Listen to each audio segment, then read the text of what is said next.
Hello everyone, welcome to our channel. तो ये अभी हमारा इन दिनों में रिमान इंटीग्रल टॉपिक चल रहा है।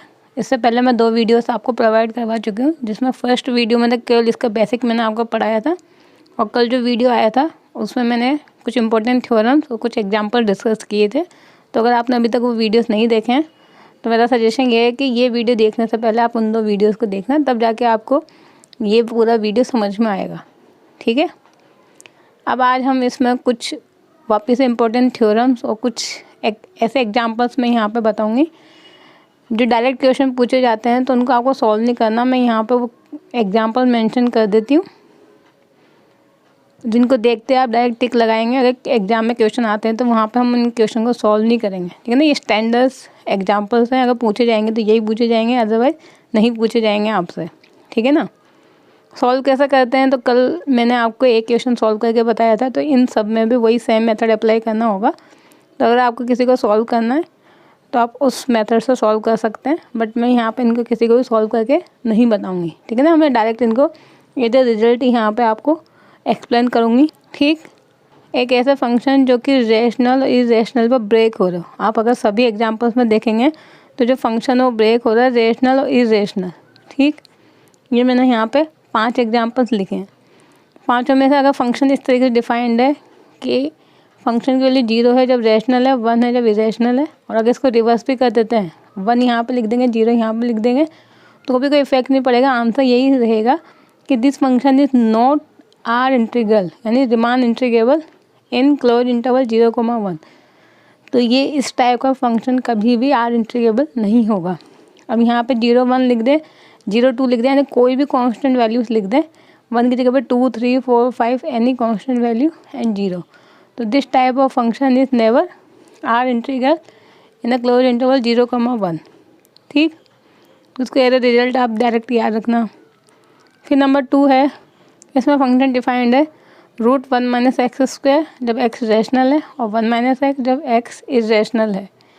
ठीक, तो अगेन ये जो फंक्शन होगा, जो अगर इस तरीके से डिफाइंड है, ये भी आर इंटीग्रेबल नहीं होगा क्लोज इंटरवल 0,1 में। फिर अगर नेक्स्ट फंक्शन है x + x² and x² + x³, again x rational है तो ये होगी फंक्शन की वैल्यू, इरेशनल है तो ये होगी फंक्शन की वैल्यू। तो this function is also not R integrable in a close interval 0,2। ठीक है ना। तो ये इंटरवल्स आपको क्वेश्चन में गिवन होंगे। ये जो क्वेश्चंस हैं ये इन्हीं इंटरवल्स पर डिफाइंड है। अगर इनके अलावा कोई दूसरे इंटरवल्स गिवन होंगे तो फिर ये जो क्वेश्चन है वो रेशनल इरेशनल पर ब्रेक नहीं होंगे। तो बस आपको तो ये याद रखना है जो मैं यहाँ पे बता दूँ। डायरेक्ट क्वेश्चन अगर एग्जाम में पूछेंगे तो यही जो एग्जाम्पल मैं यहाँ मेंशन कर रही हूँ, यही एग्जाम्पल लिखे होंगे ऑप्शन में, तो आपको एज ए रिजल्ट इनको याद रखना होगा। ठीक, तो this type of function is not R integrable in the close interval 0,2। Similarly अगर ट्रिग्नोमेट्रिक फंक्शन है cos x sin x या फिर sin x cos x, इनको रिवर्स भी करके लिख देंगे तो भी सेम आंसर होगा कि this function is not R integrable in the interval 0,π/4। ठीक है ना। अगर π/2 लिख देंगे तो आंसर होगा यस, बट अगर 0,π/4 इंटरवल होगा तो this type of function is not R integrable. तो बस इंटरवल आपको याद रखना है कि इस इंटरवल में आर इंटीग्रेबल नहीं होगा। इसके अलावा कुछ और अदर इंटरवल दे दे तो हम नहीं कह सकते कि होगा कि नहीं होगा, but in this interval the function is not R integrable. Clear. तो इन फंक्शन के साथ साथ इनके इंटरवल भी याद रखना कि किस इंटरवल में ये आर इंटीग्रेबल नहीं है। अब एक ये यहाँ पे इम्पोर्टेंट एग्जाम्पल है जिसमें मैं यहाँ 5 स्टार लगा देती हूँ कि ये जो फंक्शन है यही एक ऐसा क्वेश्चन है जो कि रेशनल इरेशनल पे तो ब्रेक हो रहा है, बट वो आर इंटीग्रेबल होगा इन अ क्लोज इंटरवल 0,1। अब फंक्शन कैसे डिफाइंड है कि यहाँ पे कोई ऐसी वैल्यू ली गई है p/q, वह p एंड q आर को प्राइम। इनका मीनिंग है कि यहाँ पे 2 नंबर ऐसे लिखे होंगे जिनका जो GCD होगा वो 1 होगा। जैसे 2/3 लिखा होगा, अगर 3/5 लिखा होगा, कोई भी ऐसे नंबर्स जिनका आपस में GCD 1 आ रहा हो, तो यहाँ तो वो कांस्टेंट नंबर लिखा हो। और अगर ऐसा कोई नंबर लिखा है देन x इज रेशनल, और उस रेशनल में से हमें 0 हटाना होगा, क्योंकि हमें पता है 0 क्या होता है, रेशनल नंबर होता है। तो एक्सेप्ट 0, जितने भी रेशनल नंबर्स होते हैं उन पर फंक्शन की वैल्यू तो होगी p/q when p and q are coprime. और अगर x 0 के इक्वल है और x इज रेशनल है तो इन सब वैल्यूज़ पे फंक्शन की वैल्यू 0। तो सच type of function is always are integrable in a close interval 0,1। तो ये जो इस टाइप का फंक्शन होगा वो हमेशा आर इंटीग्रेबल होगा। अब इसको ऐसे भी दे सकते हैं जैसे मैंने यहाँ लिखा कि एक तो आपको दे दी 2/3 वैल्यू और एक आपको दे दी 0 और साथ में ये डिफाइन कर रखा है x is a rational but x is not equal to 0 and x is a irrational and function is. तो आंसर होगा this function is R integrable in a close interval 0,1। अब अगर कोई फंक्शन आर इंटीग्रेबल है तो उसका integration किसके equal होगा?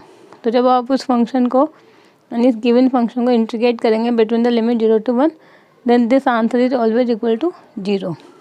तो ये आंसर हमेशा 0 के इक्वल ही होगा। अब कैसे होगा, क्यों होगा, इन सब के जो सॉल्यूशंस है वो बुक में अवेलेबल हैं। आप कोई सी भी रियल एनालिसिस की स्टैंडर्ड बुक देखेंगे तो उनमें इनके सॉल्यूशन मिल जाएंगे। बाकी कैसे सॉल्व करते हैं वो मैंने कल आपको एक्सप्लेन भी किया था, एक छोटा सा एग्जाम्पल। तो मेथड वही है सब क्वेश्चन में को सॉल्व करने के लिए, ठीक है ना। बाकी आप इसको एज ए रिजल्ट डायरेक्ट याद रखना, क्लियर। अब कुछ इसकी जो थ्योरम्स हैं उनके स्टेटमेंट्स मैं यहाँ पे बताती हूँ नेक्स्ट पेज पे। अब यहाँ पे कुछ इंपॉर्टेंट थ्योरम्स हैं आर इंटीग्रेबल फंक्शन पे बेस्ड। जैसे पहले जो थ्योरम है उसका स्टेटमेंट है कि जितने भी कांस्टेंट फंक्शन होते हैं वो सब क्या होते हैं, आर इंटीग्रेबल होते हैं, ठीक है ना। अगर फंक्शन एफ ऑफ एक्स हमने बराबर क्या लिया, कोई भी कांस्टेंट यानी के लिया और इंटरवल कुछ भी ले लीजिए आप 0 से 1, 0 से 2, 0 से 3 and so on. So in all interval constant function is always R integrable, ठीक है ना। कांस्टेंट फंक्शन का आप हमेशा इंटीग्रेशन कर सकते हो यहाँ पे। तो आर इंटीग्रेबल का मीनिंग वही है, इसका जो लोअर रिमान इंटीग्रल होगा जो अपर रिमान इंटीग्रल होगा ए से बी में, ये लोअर रिमान इंटीग्रल ये बराबर होगा अपर रिमान इंटीग्रल के, ठीक। फिर नंबर 2 है every continuous function is R integrable on a comma b. अगर इस क्लोज इंटरवल में कोई फंक्शन कंटिन्यूस गिवन है तो वो हमेशा आर इंटीग्रेबल होगा। ये नेक्स्ट नंबर 2 थ्योरम है। नंबर 3 है एवरी मोनोटोनिक फंक्शन। अब मोनोटोनिक क्या होता है, या तो फंक्शन इंक्रीजिंग होगा या फंक्शन डिक्रीजिंग होगा या कांस्टेंट होगा। तो मोनोटोनिक में तीनों कंडीशन आ जाती है, आइदर फंक्शन इंक्रीजिंग और डिक्रीजिंग और constant. So such type of function is known as monotonic function. और अगर फंक्शन इस टाइप से है कि या तो इंक्रीजिंग है या डिक्रीजिंग है या कांस्टेंट है तो इस टाइप के फंक्शन हमेशा क्या होंगे, आर इंटीग्रेबल होंगे। तो जैसे मैंने कांस्टेंट फंक्शन के ऊपर लिख दिया और वही चीज़ इस थ्योरम के अंदर भी आ गई मोनोटोनिक लिखने के साथ साथ, ठीक है ना। फिर नंबर 4 है कि यदि कोई फंक्शन बाउंडेड है, ठीक, and has a finite number. ये यहाँ पे ये पॉइंट इम्पोर्टेंट है कि कोई फंक्शन बाउंडेड है किसी close interval a comma B में और उस इंटरवल के अंदर अगर वो फाइनाइट नंबर के डिसकंटिन्यूअस के पॉइंट रखता हो, मीन्स इस इंटरवल के किसी न किसी पॉइंट पर वो फंक्शन डिसकंटिन्यूअस होगा बट वो फाइनाइट होंगे, यानी 3 पॉइंट पर होगा, 5 पॉइंट पर होगा। क्योंकि हमें पता है कि इंटरवल में तो इनफाइनाइट मैनी पॉइंट्स होते हैं, बट उन पॉइंट्स में से कुछ पॉइंट पे जो कि फाइनाइट नंबर होंगे उन पॉइंट पर अगर फंक्शन डिसकंटिन्यूअस होगा तो उस केस में भी हम बोलेंगे कि फंक्शन क्या होगा, आर इंटीग्रेबल होगा on a close interval a comma b. तो ये इसका मीनिंग है। अब इस थ्योरम को और अच्छे से एक्सप्लेन करने के लिए मैंने एक छोटा सा एग्जाम्पल लिया बेसिक, कि अगर फंक्शन में हमने लिया ग्रेटेस्ट इंटीजर फंक्शन। ये हम सब जानते हैं, बॉक्स के अंदर जो फंक्शन लिखा होता है वो होता है ग्रेटेस्ट इंटीजर फंक्शन, जो कि ईच इंटीजर पर ब्रेक होता है। और यहाँ पे इंटरवल दे दिया 0,3। तो इसमें कितने इंटीजर्स आ रहे हैं, 1 और 2, ठीक है ना। ये 0 से 3 ये तो बाउंड्री पॉइंट है तो ये तो इंक्लूड नहीं होंगे। 1 और 2 ये 2 यहाँ पर इंटीजर्स आ रहे थे। अगर इन दोनों पॉइंट पे ये फंक्शन क्या है, डिसकंटिन्यूअस है, क्योंकि हमें पता है कि किसी भी इंटीजर पे ये कंटिन्यूअस नहीं होता है। तो इस पूरे इंटरवल में 2 पॉइंट आपको ऐसे मिल गए जिस पे फंक्शन डिसकंटिन्यूअस है, that mean these 2 numbers are the finite. तो इस थ्योरम का अकॉर्डिंग हम बोल देंगे कि this function is R integrable in this interval 0,3। और अगर आप इसका इंटीग्रेशन भी करेंगे तो कैसे करेंगे, 0 से 3 F of x D x. तो जिन जिन पॉइंट पर फंक्शन डिसकंटिन्यूअस है उस पर इसको ब्रेक कर देंगे। तो किन पॉइंट पे था वो, 1 और 2 पे, तो 1 और 2 पे ब्रेक कर देंगे 0 से 1। अब 0 से 1 में ग्रेटेस्ट इंटीजर की वैल्यू क्या होती है, 0, ये हम सबको पता है। फिर 1 से 2 इंटरवल में, ठीक है ना, 1 से 2 में इसकी वैल्यू क्या होगी, 1 के इक्वल 1 dx। और 2 से 3 में इसकी वैल्यू कितनी होगी, 2। ये तो ग्रेटेस्ट इंटीजर की डेफिनेशन से मैंने इसको ओपन कर दिया। अब इसको जब सॉल्व करेंगे तो ये तो आ जाएगा 0 प्लस ये अगर 2 - 1 यानी 1 प्लस ये 2 वही अगर 3 - 1 यानी 1, यानी फाइनल आंसर क्या आ जाएगा यहाँ पे 3। तो ये इस तरीके से इस थ्योरम का मीनिंग है और उस पर बेस मैंने एक छोटा सा एग्जांपल करवाया कि ये इस क्वेश्चन का मीनिंग है। क्लियर। अब कुछ और थ्योरम देखते हैं नेक्स्ट पेज पे। अब ये नेक्स्ट थ्योरम से कुछ 5, 6, 7, 8 इनको भी देखते हैं 1 बाय 1। तो ये जो नंबर 5 है ये तो नेसेसरी और सफिशिएंट कंडीशन है फॉर आर इंटीग्रेबल फंक्शन, कि कोई भी फंक्शन आर इंटीग्रेबल कब होगा उसके लिए नेसेसरी और सफिशिएंट कंडीशन क्या होंगी वो यहाँ पे मैंने एक्सप्लेन कर रखी है। तो सबसे पहले तो हमने एक बाउंडेड फंक्शन कंसिडर किया किसी क्लोज इंटरवल a, b में। देन कोई भी जो फंक्शन है वो आर इंटीग्रेबल होगा तब अगर 4 और एप्सिलॉन ग्रेटर देन 0 के लिए हमें कोई ना कोई पार्टीशन a, b का ऐसा मिल जाता है p सच दैट, ये है यहाँ पे नेसेसरी कंडीशन कि अगर फंक्शन आर इंटीग्रेबल है देन दिस इम्प्लाई कि the difference of the upper sum and lower sum, upper sum and lower sum का जो डिफरेंस होगा वो हमेशा ग्रेटर देन इक्वल टू 0 होना चाहिए, but it is always less than epsilon. तो अगर ये कंडीशन होल्ड होगी तो फंक्शन आर इंटीग्रेबल होगा, और अगर कोई फंक्शन आर इंटीग्रेबल है तो उस फंक्शन के अपर सम एंड लोअर सम का डिफरेंस हमेशा लेस देन एप्सिलॉन होगा, और it is always greater than या इक्वल टू 0। ठीक है ना, इक्वल टू 0 होगा तो दोनों आपस में इक्वल होंगे, और हमेशा इनका जो डिफरेंस होगा ग्रेटर देन 0 होगा, क्योंकि अपर सम हमेशा बड़ा होता है लोअर सम से। तो इस वजह से ठीक। तो ये है यहाँ पर necessary in the sufficient condition. फिर नेक्स्ट है नंबर 6। अब ये जो मैंने यहाँ सिंबल फॉर्म में लिखा हुआ है तो इसका मीनिंग है, ये मैंने शॉर्ट में लिख दिया कि f belonging to R a, b का मीनिंग है कि यदि कोई फंक्शन आर इंटीग्रेबल है in a close interval a, b। ठीक है ना, ये इतनी बड़ी लाइन लिख के मैंने शॉर्ट में लिख दिया। देन तो फिर उस फंक्शन का जो स्क्वायर होगा वो भी आर इंटीग्रेबल होगा in a same interval. Clear. अगर कोई फंक्शन आर इंटीग्रेबल है तो उसका जो फंक्शन का स्क्वायर होगा वो भी आर इंटीग्रेबल होगा in a close interval a, b। ऐसे नंबर 7 में भी मैंने सिंबल फॉर्म में लिखा है कि अगर कोई फंक्शन आर इंटीग्रेबल है तो उसका जो मॉडुलस फंक्शन होगा वो भी आर इंटीग्रेबल होगा, but converse is not necessarily true. But इस थ्योरम का जो कन्वर्स है वो ट्रू होगा, it is not necessary means अगर mod f function are integrable है then this condition doesn't implies कि फंक्शन जो होगा वो आर इंटीग्रेबल होगा। इसके लिए एक एग्जांपल भी है इसको वेरीफाई करने के लिए कि कोई मोड फंक्शन आर इंटीग्रेबल है बट जब उसका मोड हटाते हैं तो फंक्शन आर इंटीग्रेबल नहीं होगा। तो उस एग्जांपल की हेल्प से हम यहाँ पे इस कन्वर्स को बोल सकते हैं कि it is not necessarily true. ठीक, तो ये आपको याद रखनी होगी थ्योरम। फिर नेक्स्ट है, ये भी बेसिक है बट ये इससे क्वेश्चन भी पूछा गया है TSSB के एग्ज़ाम में कि अगर कोई फंक्शन है उसका इंटीग्रेशन करते हैं a से b में, उसका मोड लगाते हैं। अब इस मोड को यदि आप अंदर लेके जाओगे इंटीग्रेशन साइन के अंदर, तो जैसे आप इसको अंदर लेके जाओगे तो इक्वलिटी क्या होगी, यहाँ पर लेस देन इक्वल टू आएगी। देन इंटीग्रेशन a से b मोड f(x) dx। ठीक है ना, अगर इंटीग्रेशन के बाहर मोड लगा हुआ है उस मोड को अंदर लेके जाना है तो फिर यहाँ पे इक्वल टू का साइन नहीं आता, हमेशा लेस देन इक्वल टू का साइन आएगा और ये मोड अंदर चला जाएगा जो कि फंक्शन के ऊपर लग जाएगा। तो ये एक आर इंटीग्रेबल फंक्शन में भी छोटी सी यहाँ पे ये इक्वलिटी होती है। अब ये नेक्स्ट थ्योरम है हमारी बाइनम थ्योरम है, fundamental theorem of integral calculus. तो इस थ्योरम का स्टेटमेंट क्या कहता है कि यदि कोई फंक्शन आर इंटीग्रेबल है किसी क्लोज इंटरवल a, b में, then there exist a function phi. अगर कोई फंक्शन आर इंटीग्रेबल है किसी क्लोज इंटरवल में तो फिर हमें कोई ना कोई ऐसा फंक्शन मिल जाएगा phi which is defined in the close interval a, b। ये जो फंक्शन होगा वो इसी इंटरवल में डिफाइंड होगा सच दैट इंटीग्रेशन a से b f(x) dx it is equal to phi b minus phi a। ये तो हम सब जानते हैं, इंटीग्रल कैलकुलस में हम पढ़ते हैं कि इस इंटीग्रेशन की वैल्यू ये होती है। बट ये जो फाई फंक्शन होता है वो बेसिकली इस तरीके से डिफाइंड होता है कि इस फंक्शन का जो डेरिवेटिव होता है वो f(x) के इक्वल आ जाए। तो इसीलिए हमने बोला कि देयर एग्जिस्ट अ फंक्शन, यानी इस फंक्शन का डेरिवेटिव ऐसा एग्जिस्ट करेगा इसी इंटरवल में कि अगर हम इस फंक्शन को इंटीग्रेट करेंगे a से b के बीच में, then this integration equal to phi b minus phi है। तो यहाँ पे जो फाई x फंक्शन होता है इसे हम बेसिकली नाम देते हैं प्रिमिटिव ऑफ f(x). ठीक है ना, इसे बोलते हैं प्रिमिटिव ऑफ f(x). तो यहाँ पे जो मैंने लिखा हुआ there exist of function phi, तो इसकी जगह पर लिखा होता है there exist of primitive function phi of f(x) such that integration equal to this one.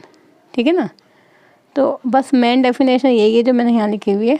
बाइनम theorem है इसलिए क्वेश्चन पूछा जा सकता है कि which one of the following is a fundamental theorem of integral calculus, ABCD 4 option, और फिर option में अलग अलग डेफिनेशंस गिवन होंगे आपको।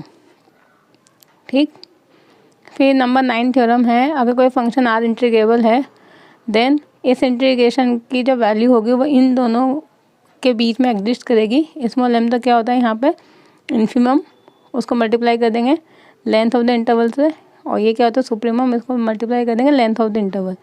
सो इस इंटीग्रेशन की वैल्यू हमेशा इन दोनों के बीच में ही एग्जिस्ट करेगी, इससे बाहर नहीं मिलेगी। और कब ऐसा होगा, जब फंक्शन आर इंटीग्रेबल होगा तो।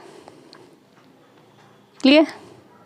अगेन नंबर 10 थ्योरम, अगर फंक्शन आर इंटीग्रेबल है और फंक्शन नॉन नेगेटिव है तो उसका इंटीग्रेशन की वैल्यू भी हमेशा नॉन नेगेटिव आएगी। तो एक सिंपल सी छोटी सी थ्योरम है। तो यहाँ पे 10 थ्योरम है जो कि आर इंटीग्रेबल फंक्शन पे बेस्ड थी। अभी हमारा एक नया टॉपिक स्टार्ट होता है और ये हमारा लास्ट टॉपिक है इसका, रिमान इंटीग्रेशन का। उसके बाद ये हमारा चैप्टर कंप्लीट हो जाएगा, फिर हम नया चैप्टर स्टार्ट करेंगे।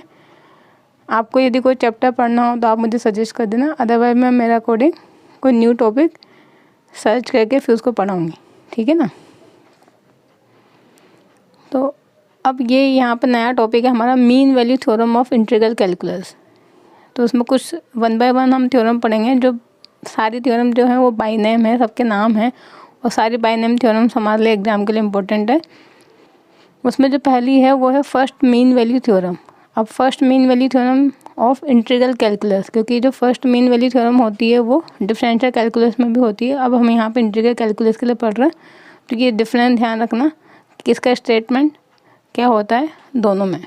ठीक है ना। अब इंटीग्रल कैलकुलस में फर्स्ट मीन वैल्यू थ्योरम क्या होगी, उसके लिए फंक्शन आर इंटीग्रेबल गिवन होगा और स्मॉल m और कैपिटल M आपको बाउंड्स गिवन होंगे, यानी ये अपर बाउंड है लोअर बाउंड है फंक्शन के, इसे क्लोज इंटरवल a, b में। अगर ऐसा है तो फिर इन दोनों बाउंड्स के बीच में हमें एक ऐसा नंबर म्यू, ठीक है ना, ये जो म्यू होगा वो बेसिकली लोअर बाउंड और अपर बाउंड के बीच में एग्जिस्ट करेगा। इस तरीके से एग्जिस्ट करेगा सच दैट इस इंटीग्रेशन की जो वैल्यू होगी a से b के बीच में विच इज़ इक्वल टू, ये हमेशा इक्वल होगा mu into b minus a। हमने क्या बोला, फर्स्ट मीन वैल्यू थ्योरम है। नंबर 1 पॉइंट है फंक्शन आर इंटीग्रेबल है। नंबर 2 फंक्शन के बाउंड्स एग्जिस्ट करते हैं lower bound upper bound close interval में। अगर ऐसा है तो इन दोनों बाउंड के बीच में हमें कोई ना कोई एक ऐसा नंबर म्यू मिल जाएगा कि सच दैट इस इंटीग्रेशन के वैल्यू इक्वल होगी mu into b minus a के हमेशा। Then it is a first mean value theorem. अब इसका एक और अनदर स्टेटमेंट होता है जो मैं नेक्स्ट पेज पर लिख देती हूँ अथवा करके। अब जो थ्योरम अभी हमने देखी थी फर्स्ट मीन वैल्यू थ्योरम, उसका अनदर स्टेटमेंट ये है कि अगर कोई फंक्शन कंटिन्यूस है किसी क्लोज इंटरवल a, b में, वहाँ क्या गिवन था, फंक्शन आर इंटीग्रेबल है किसी क्लोज इंटरवल a, b में, तो हमें कोई नंबर म्यू ऐसा मिल जाता है उनके लोअर बाउंड अपर बाउंड के बीच में सच दैट ये जो इंटीग्रेशन था वो इक्वल था mu into b minus a। अब यहाँ क्या चेंज होगा कि अगर कोई फंक्शन कंटिन्यूस है इन क्लोज इंटरवल a, b में, तो देयर एग्जिस्ट अ नंबर, तो फिर हमें इस क्लोज इंटरवल के अंदर कोई ना कोई नंबर c ऐसा मिल जाएगा सच दैट इस इंटीग्रेशन की जो वैल्यू होगी वो इक्वल होगी FC into b minus a। तो क्या डिफरेंस है वो आप इजीली देख सकते हो। वहाँ पे अगर लोअर बाउंड और अपर बाउंड एग्जिस्ट कर रहे थे तो फिर उन दोनों नंबर के बीच में कोई नंबर म्यू एग्जिस्ट कर रहा था और फंक्शन का आर इंटीग्रेबल होना नेसेसरी था। बट यहाँ ऐसा कुछ भी नहीं है, फंक्शन अगर कंटिन्यूस है तो फिर इंटरवल के अंदर ही कोई ना कोई पॉइंट ऐसा c मिल जाएगा सच दैट इस इंटीग्रेशन की वैल्यू इक्वल होगी FC b माइनस a। ठीक। अब सेकंड मीन वैल्यू थ्योरम है, तो फर्स्ट में और सेकंड में क्या डिफरेंस है वो भी आप साथ के साथ देखते चलना। वहाँ हमने लिया था एक फंक्शन जो कि आर इंटीग्रेबल है, यहाँ हम लेंगे 2 फंक्शन जो कि आर इंटीग्रेबल है। ठीक। अब अगर 2 फंक्शन लिए तो एक दूसरे फंक्शन में हमने कंडीशन लगा दी कि जो सेकंड फंक्शन होगा वो या तो ग्रेटर देन इक्वल टू 0 होगा या लेस देन इक्वल टू 0 होगा इंटरवल के सभी पॉइंट्स पे। ठीक है ना। इस इंटरवल के सभी पॉइंट लेंगे, उसमें फंक्शन या तो हमेशा ग्रेटर देन इक्वल टू 0 होगा या फिर लेस देन इक्वल टू 0 होगा। केवल एक फंक्शन, दूसरे फंक्शन पे कोई कंडीशन नहीं है। और फंक्शन के अगर same upper bound and lower bound exist करते हैं क्लोज इंटरवल a, b में, तो इन बाउंड्स के बीच में हमें एक नंबर म्यू ऐसा मिल जाएगा सच दैट कि अगर इन दोनों फंक्शन को मल्टीप्लाई करके उसको इंटीग्रेशन करेंगे a से b में, then this integration equal to mu into a से b dx। कौन सा फंक्शन इंटीग्रेशन के अंदर लेना है, जो कि ग्रेटर देन या लेस देन इक्वल टू 0 होगा। अगर यहाँ पे कोई सा भी फंक्शन दे दे, g की जगह पे h सिंबल दे दें या k सिंबल दे दे kx, ऐसा जो भी फंक्शन जो कि ग्रेटर देन इक्वल टू 0 है, तो वही फंक्शन आपको यहाँ इंटीग्रेशन में लेना है और बाकी दूसरे फंक्शन को हटा के यहाँ पे म्यू से मल्टीप्लाई कर देना है। ठीक, तो याद रख सकते हैं, कोई प्रॉब्लम नहीं है। और दोनों में क्या डिफरेंस है वो भी समझ में आ रहा होगा। वहाँ एक फंक्शन लेना है, यहाँ दो फंक्शन लेंगे और जो दूसरा फंक्शन लेंगे वो या तो ग्रेटर देन 0 या लेस देन 0 होना चाहिए बस। अब इसका सेकेंड स्टेटमेंट है, जैसे यहाँ लिखा था वैसे यहाँ पे भी स्टेटमेंट है कि अगर फंक्शन आर इंटीग्रेबल ना देके फंक्शन को कंटिन्यूस दे दिया, यहाँ पे आएगा इफ़ एफ जी आर, ठीक है ना। यहाँ पे दोनों फंक्शन अगर कंटिन्यूस है किसी क्लोज इंटरवल ए बी में, then there exist a number. तो यहाँ कोई कंडीशन नहीं लगाई जी फंक्शन पे, बस दो हमने कंटिन्यूस फंक्शन कंसिडर किए क्लोज इंटरवल ए बी में, तो हमें इस इंटरवल के अंदर एक पॉइंट सी ऐसा मिल जाएगा सच दैट अगर इन दोनों का मल्टीप्लिकेशन का इंटीग्रेशन करेंगे ए से बी के बीच में तो वो इक्वल आएगा एफ सी ए से बी जी एक्स डी एक्स। ठीक, तो यहाँ पे भी ये कंडीशन होनी चाहिए क्वेश्चन में कि ये जो फंक्शन है g x with greater than equal to 0 और लेस देन इक्वल टू 0, तो ये सेम कंडीशन चलेगी, बस चेंज इतना सा होगा कि फंक्शन आर इंटीग्रेबल ना देकर continuous given in close interval में, तो हमें फिर नंबर भी क्लोज इंटरवल मिल जाएगा सच दैट दिस वन। अब कौन सा फंक्शन इंटीग्रेशन के अंदर लिखना है उसके लिए कंडीशन नेसेसरी है यहाँ पे कि या तो function greater than equal to 0 या लेस देन इक्वल टू 0, ठीक है ना। तो इसमें साथ में इंक्लूड कर देना ये वाली कंडीशन भी। तो ये तो हो गया सेकंड मीन वैल्यू थ्योरम। अब दो थ्योरम है जिसमें हमारा चैप्टर कंप्लीट है, तो उन दोनों थ्योरम को भी देख लेते हैं नेक्स्ट पेज पे। अभी दो थ्योरम थे यहाँ पे, बाइनम थ्योरम है, Bonnet's mean value theorem and Weierstrass mean value theorem, और ये दोनों इंटीग्रल कैलकुलस पर डिफाइंड है। अब बर्नर्स मीन वैल्यू थ्योरम और वाइस्ट्रास जो है इनकी स्टेटमेंट सिमिलर ही है, थोड़ा सा डिफरेंस है, तो क्या डिफरेंस होगा वो मैं यहीं पे एक्सप्लेन कर दूँगी अभी। तो पहले इसका देखते हैं स्टेटमेंट बर्नर्स मीन वैल्यू थ्योरम का। तो इसमें एक आर इंटीग्रेबल फंक्शन कंसिडर किया और एक monotonically non negative function consider किया क्लोज इंटरवल ए बी में। देन तो इसके दो स्टेटमेंट होंगे, अगर दोनों फंक्शन को मल्टीप्लाई करके इंटीग्रेशन करते हैं ए से बी के बीच में, then it is equal to F B then integration नीटा to B ji x D X. अब ये जो नंबर है नीटा ये इस इंटरवल में होना चाहिए A B and the function is monotonically decreasing function. बस ये जो चेंज हो रहा है स्टेटमेंट ये इस पर चेंज हो रहा है, इंक्रीजिंग डिक्रीजिंग। ये जो हमने मोनोटोनिक कंसिडर किया वो या तो इंक्रीजिंग होगा या डिक्रीजिंग होगा। अगर फंक्शन डिक्रीजिंग है तो फिर आपको ये वाला रिप्लेसमेंट करना है कि this integration equal to this one and this number belongs to A B, ठीक है ना। और अगर फंक्शन जो है एफ मोनोटोनिकली इंक्रीजिंग फंक्शन है तो आपको एक नंबर ऐसा मिल जाएगा जाए। अब जाए कहाँ लगानी है, अपर लिमिट, ऐसे याद रख सकते हैं अगर इंक्रीजिंग फंक्शन है तो अपर लिमिट पे लगाना है नंबर और डिक्रीजिंग फंक्शन है तो लोअर लिमिट पे लगाना है नंबर, और जो लिमिट यहाँ पे होगी वही यहाँ पे पुट करना है, ए यहाँ पे तो ए यहाँ पे पुट करना and G x D X. अंदर कौन सा फंक्शन रखना है जो आर इंटीग्रेबल होगा। ऑब्वियसली अगर फंक्शन इंटीग्रेबल होगा तभी तो उसका इंटीग्रेशन पॉसिबल होगा, तो उस फंक्शन को आपको अंदर पुट करना है और जो मोनोटोनिक फंक्शन है उसको बाहर लिखना है। लिमिट कैसे पुट करना वो मैंने बता ही दिया। अगर डिक्रीजिंग फंक्शन है तो लोअर लिमिट को चेंज कर देना कोई नंबर से and this number belongs to A B. अगर इंक्रीजिंग फंक्शन है तो अपर लिमिट को चेंज कर देना कोई नंबर से and this number belongs to A B. Clear. अब सेकंड थ्योरम है वाइस्ट्रास मीन वैल्यू थ्योरम। अब ये जो थ्योरम है इसमें भी एक आर इंटीग्रेबल फंक्शन लेना है और एक नॉन नेगेटिव मोनोटोनिक फंक्शन लेना है जो कि डिफाइंड है ए बी में। यहाँ तक तो सेम है स्टेटमेंट। देन अब इस इंटरवल के अंदर कोई पॉइंट सी ऐसा मिलेगा आपको सच दैट दोनों फंक्शन को मल्टीप्लाई करके लिमिट लगाते हैं ऐसे B, then it is equal to जो फंक्शन आर इंटीग्रेबल है उसको तो आपको अंदर लिखना है। अब हमने क्या किया कि ये जो लिमिट है ए से बी इसको पॉइंट सी पे ब्रेक कर दिया, ठीक है ना, ए से सी और सी से बी, ए से सी और सी से बी और अंदर फंक्शन लिख दिया जी एक्स एंड डी एक्स। अब ए से सी है तो इसमें ए पॉइंट आ रहा है तो यहाँ पे ए पुट कर देंगे और सी से बी में बी पॉइंट है तो यहाँ बी पॉइंट पुट कर देंगे। इस तरीके से आप याद रख सकते हो वाइस्ट्रास मीन वैल्यू थ्योरम के statement. F of a integration a से c g x D x plus f of b integration c से बी जी एक्स डी एक्स। ठीक, जो फंक्शन इंटीग्रेबल होगा उसको अंदर रखना है। अब इंटीग्रेशन को ब्रेक करना है पॉइंट सी पे और जो इनमें लिमिट्स आ रही होंगी वो पुट कर देना फंक्शन में और उसको बाहर निकाल देना है। तो ये वाइस्ट्रास मीन वैल्यू थ्योरम, ये बर्नर्स मीन वैल्यू थ्योरम। अब ये पूरा रिमान इंटीग्रेशन का चैप्टर हमारा होता है कंप्लीट। इससे बाहर आपका कुछ भी नहीं आएगा। अगर क्वेश्चन आते हैं तो इसी थ्योरम्स में से इन्हीं एग्जांपल्स में से आएंगे जो मैंने यहाँ पे पढ़ा है। और स्टार्टिंग में जो आपस हम लोअर सम की इक्वलिटीज़ बताई थी वो इम्पोर्टेंट है। सो ये हमारा चैप्टर होता है कंप्लीट। अब हम कोई नया टॉपिक या कोई नया चैप्टर स्टार्ट करेंगे नेक्स्ट वीडियो से। So I hope guys you like this video, and if you like then please like, share and subscribe our channel, and thank you for watching my videos guys. Thank you.